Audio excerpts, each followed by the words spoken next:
Mheshimiwa Mwenyekiti, katika shule yetu ya sekondari nafahamu shule yetu imejengwa kata ya Ng'ambo, ni mbali kwa watoto wetu ambako wanakwenda, ni kilomita 8. Watoto wetu wanakwenda kutoka Gongoni wanaenda kupata elimu katika shule yetu ya sekondari. Shule yetu tulipokea madarasa 5, lakini pia na ofisi 2, lakini tulipata na madawati kwa ufadhili wa benki ya NMB, madawati 150. Jumla, Mheshimiwa Mwenyekiti, katika shule yetu ya sekondari tumepokea milioni 236. Na nimwambie Mheshimiwa Diwani, ule mpambano bado haujaisha. Mpambano wa kutaka kata ya Gongoni iwe na shule ya sekondari kwenye kata yake bado haujaisha.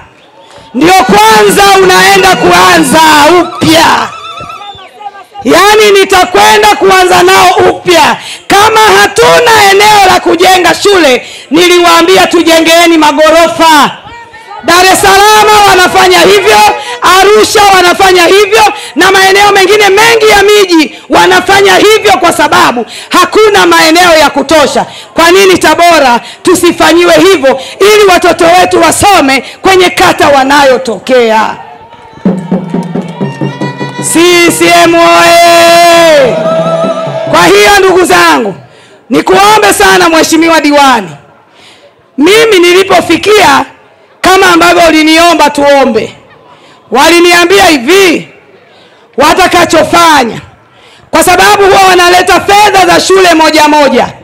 Kwa hiyo watakachofanya, kwa kuwa tunataka gorofa, kwa hiyo wastusubiri hela zije. Nikamwambia hapana, njooni tujengeeni kwanza madarasa 4 chini, yakikamilika 4 mwaka wa fedha unaofuata ongezeni 4 mengine juu.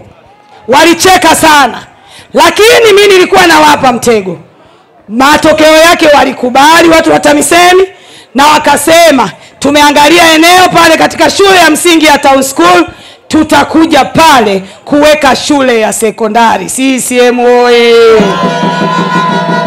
Na ndio maana nimesema hatuna sababu ya kupoteza kura zetu kwenda kupeleka kwa watu ambao hata ilani hawana, hata bajeti hawana, hata mipango hawana. Halafu mimi ninawajua vizuri sana kuliko mtu mwingine yoyote. Hata wakinisema, hata wanaumia kwa sababu siko nao. Hilo ndio mkubali. Ni hivi. Mimi naomba niwaambie, kama ni matusi, hakuna tusi ambalo sijawahi kutukanwa.